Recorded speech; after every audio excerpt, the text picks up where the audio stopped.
Hey everyone, and welcome to another TWM12 video on War Thunder. In this video we're looking at the ZTZ96A, which, I'll be honest with you, I'm struggling to like this tank. I really am struggling to like it.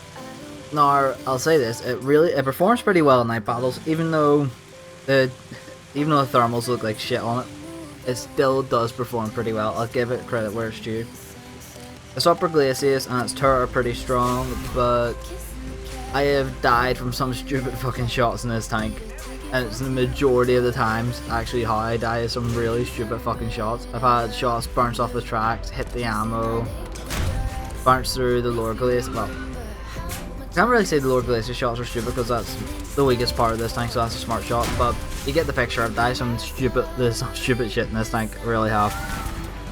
But even though I don't like it too much, it does grow on you. It's not a bad tank to play. At night time, it does pretty well. If you manage to get a hold down position, you do pretty well. And especially if you get a 9.7 game. If it's a 9.7 game, your armor's pretty solid, but anything above 9.7 and you really do suffer. However, it does get a really nice play in the back it up.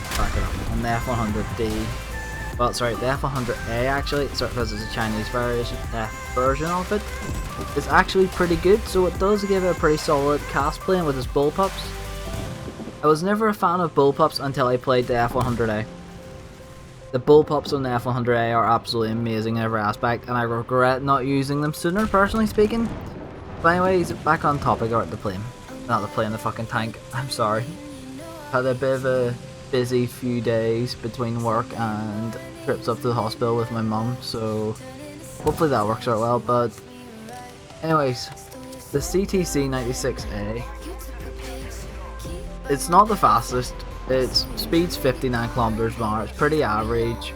Acceleration's pretty average. Firepower's average for its tier. Vertical guidance is pretty mediocre actually. It's typical of a Russian tank, -6 to +14. Turret rotation speed's okay, 21 degrees a second. However, I don't have an ace crew on this here, so I'm guessing it can maybe get up to 25 degrees a second with maybe a 6.5 second reload rate, possibly. I'm saying possibly, I'm not too sure as I don't have an ace crew, and well, I probably should ace it, I just don't have the time to grind out the XP to ace it, and I don't want to spend golden eagles at the minute on it. However, I don't feel like it's worth the grind at the minute, personally speaking. While it's nice for a collection and the odd play when you get a good game in her, I do feel like he isn't the strongest at 9.7. However, you couldn't put her at 9.3. You really couldn't. BR decompression would really help this MBTR in a lot of aspects. So I do think if the BRs had been stretched to 11.0, it would have helped this MBTR quite a bit, as when it comes up against T80Us, Erete PSOs, with their fucking low pen rounds, CV90 120s, just slice right through it. And the strong well, it's not really, its armor isn't the strongest. Its armor is mediocre in a lot of aspects, but it does have a strong turret, and its upper glacis can be very strong at times, depending on the situation. So pretty much, if it faces 10.7, it just completely mitigates what this tank could be decent at, really. And 9 times out of 10, you do face up tiers. I don't know if that's just my shit luck with matchmaking, but if I play 100 games, I can guarantee you about 80 to 90 of them will be 10.7 games in this year. But I do think decompression will help it. Can't complain too much as we got some decompression, but I think it'll be a while before we see it again. So can't really say much more other than that on this MBT really. I just haven't grown to it as much as I would love to. I was requested by a friend of mine, SG Marcus, who streams on Twitch, and it's one of these MBTs. I want to love it, but I just can't warm up to it. I really didn't want to like this tank. On paper it looked solid, it had a pretty decent tank shell, which I believe had,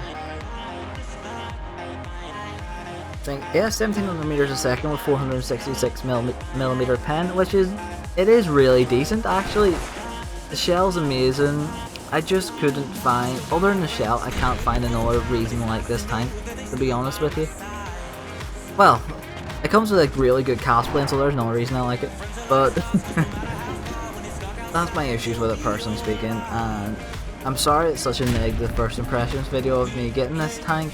And I really wish that it was one that I enjoyed. I've actually requested an extension on the rental to maybe see, once I do the proper review of this tank, if my opinion will change, because I feel like I'm going to need to get a lot more practice in with it and a lot more gameplay than I was able to get in this past week due to a lot of family issues and work reasons. So I've got a feeling once I learn how to play it and learn all the situations with it, I think it's going to be a decent MBT. I think that's my issue with this tank, is I just haven't been able to get the chance to actually learn how to play it and how to use it correctly. I feel like it's, how would you put it, I feel like it's suffering because of my playstyle. That's the best way to put it, because I fought these tanks before and they've been pretty strong and pretty solid, so I feel like it's a me issue and not the tank issue. So if I can solve that issue, you never know, I may have a really sparkling review of it coming up. Anyways, hope you enjoyed my first impressions video of the ZTC96A. Thanks again for watching, and please like and subscribe.